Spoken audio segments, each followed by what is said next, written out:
Berarti tidak nih rambut tuh. Oh, tapi sudah pakai. Oh, juga banyak orang.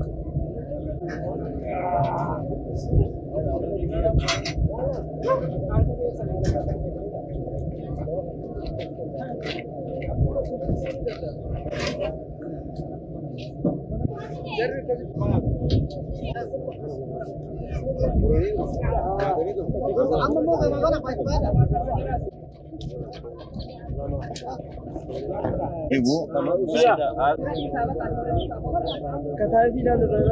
Yine o göndersin.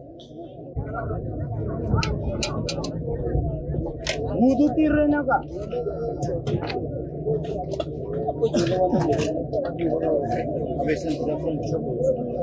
Mami, situ dua tir ke jolle.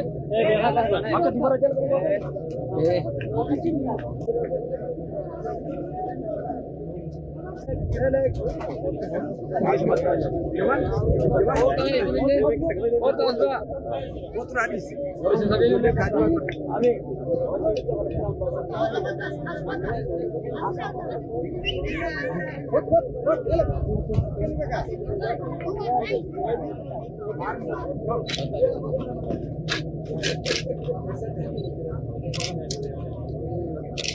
Mucha, bay çekese bay.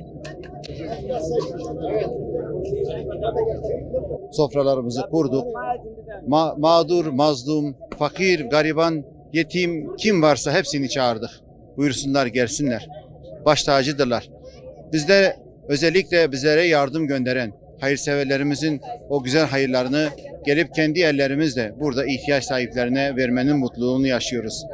6. gündür sahadayız. Kardeşlerimizle beraberiz.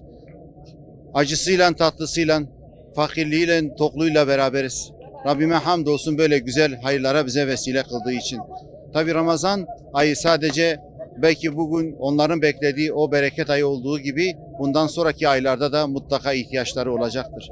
Avrupa Eğitim Eli olarak sadece şu an Afrika, Etiyopya'da değil, dünyanın birçok yerinde sofralar kurmaya devam ediyoruz elhamdülillah. Rabbim bu güzel ayın hürmetine başta acı çeken bütün coğrafyadaki mazlumların Rabbim yar ve yardımcısı olsun. Kardeşlerimize uzanan şefkat eli olmayı Rabbim hepimize nasip etsin.